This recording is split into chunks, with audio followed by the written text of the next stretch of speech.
मध्य प्रदेश की पूर्व मुख्यमंत्री सुश्री उमा भारती ने गंगोत्री से होते हुए गंगा के तटों पर स्थित मंदिर मठों में पूजा अर्चना करते हुए गंगा सागर तक जाएंगी। इस यात्रा के दौरान आज मध्य प्रदेश पूर्व मुख्यमंत्री सुश्री उमा भारती ने मां विंध्यवासिनी के दरबार में मत्था टेका। उमा भारती ने कहा कि जब मैं मंत्री बनी, गंगा जी की कार्य योजना बनते ही मैं गंगा के किनारे कुछ दिनों तक प्रवास करूं, योजना बनाई गई थी।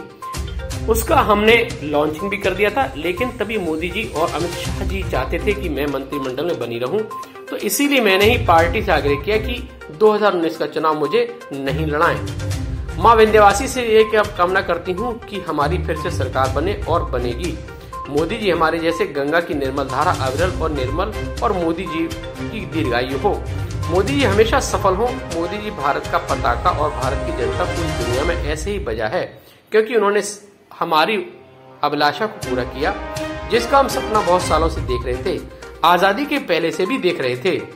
उमा भारती ने कहा कि नरेंद्र नाथ दत्त से नरेंद्र मोदी तक की जो यात्रा थी, पहले भारत की स्वाधीनता की, पूर्व भारत की चेतना की स्वाधीनता की, भारत के विकास के आधारों की स्वाधीनता की जो यह यात्रा है, वह नरेंद्रनाथ दत्त से लेकर नरेंद्र मोदी तक की यात्रा जो चलती आई है।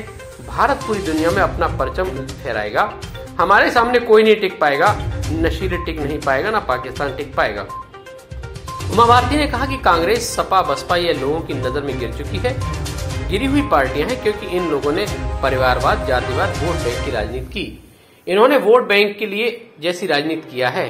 उत्तर प्रदेश में सपा जैसी पार्टी और बसपा जैसी पार्टी भ्रष्टाचार के लिए जानी जाती हैं, और कांग्रेस दोनों के लिए जानी गई है। ये तीनों पार्टियों के नाम भले ही अलग अलग हैं, लेकिन तीनों के गोत्र एक हैं। उमा भारती ने सलमान खुर्शीद पर कहा कि भारत का मुसलमान इनको नहीं जानता है, और ना तो भारत का समाज इनको ठीक से जानता है। ऐसी व्यक्ति के बारे में टिप्पणी करने से मैं नीच हो जाऊंगी। मैं उनके बारे में कुछ नहीं बोलना चाहती। मिर्जापुर से वसीम खान की रिपोर्ट। विंध्यवासिनी में एक बात कहूंगी, पता नहीं आप कितना दिखा पाएंगे, आपकी जानकारी के लिए कहूंगी। अगर आपको याद हो तो रामकृष्ण परमहंस देव के एक शिष्य थे अखंडानंद जी, जो विवेकानंद जी के गुरु भाई थे। अखंडानंद जी ने ही परम पूजनीय गुरु गोलवलकर जी को दीक्षा दी थी, और परम पूजनीय गुरु गोलवलकर जी के पास में जो कमंडल रहता था वो अखंडानंद जी का ही दिया हुआ था। परम पूजनीय गुरु गोलवलकर ने ही संघ कार्य का विस्तार किया।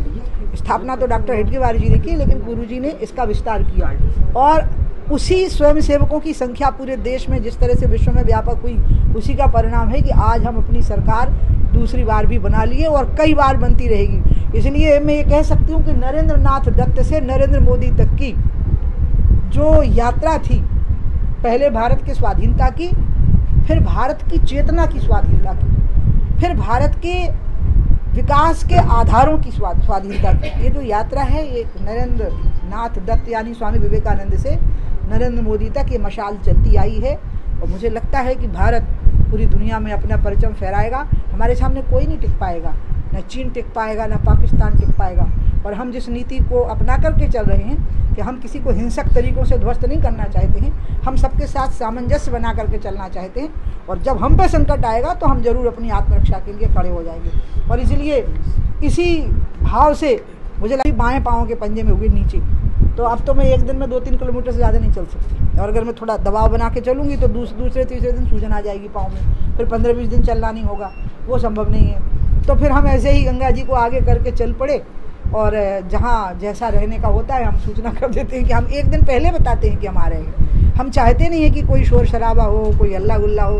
एक शांत भाव से गंगा सागर तक जा रही हूँ। गंगा जी का अविरल होना, निर्मल होना, अखंड होना, गंगोत्री से गंगा सागर तक गंगा की एक धारा बिना किसी बाधा के पहुँच जाए गंगोत्री से गंगा सागर तक, ये मेरे जीवन काल में, मेरे मृत्यु से पहले मैं देख लूँ, इसी के लिए मैं अपने आप को पूरा झोंक दूँ इसमें।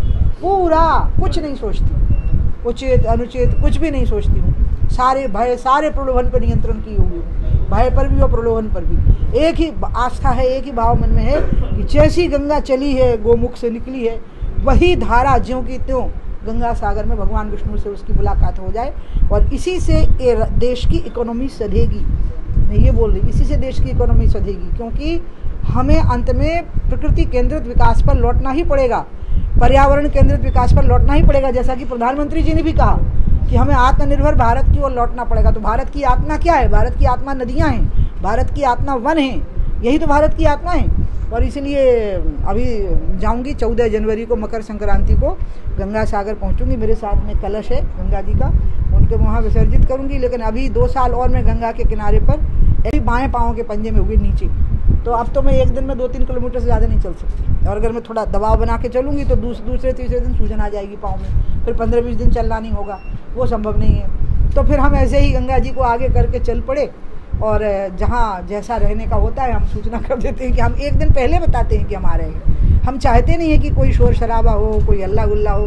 एक शांत भाव से गंगा सागर तक जा रही हूँ। गंगा जी का अविरल होना, निर्मल होना, अखंड होना, गंगोत्री से गंगा सागर तक गंगा की एक धारा बिना किसी बाधा के पहुँच जाए गंगोत्री से गंगा सागर तक, ये मेरे जीवन काल में, मेरे मृत्यु से पहले मैं देख लूँ, इसी के लिए मैं अपने आप को पूरा झोंक दूँ इसमें।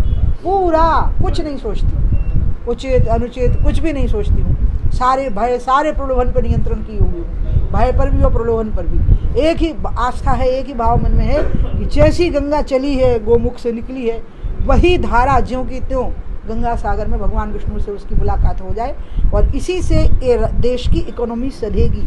मैं ये बोल रही, इसी से देश की इकोनॉमी सधेगी, क्योंकि हमें अंत में प्रकृति केंद्रित विकास पर लौटना ही पड़ेगा, पर्यावरण केंद्रित विकास पर लौटना ही पड़ेगा। जैसा कि प्रधानमंत्री जी ने भी कहा कि हमें आत्मनिर्भर भारत की ओर लौटना पड़ेगा। तो भारत की आत्मा क्या है? भारत की आत्मा नदियाँ हैं, भारत की आत्मा वन है, यही तो भारत की आत्मा है। और इसलिए अभी जाऊंगी 14 जनवरी को मकर संक्रांति को गंगा सागर पहुंचूंगी। मेरे साथ में कलश है गंगा जी का, उनके वहाँ विसर्जित करूंगी। लेकिन अभी 2 साल और मैं गंगा के किनारे पर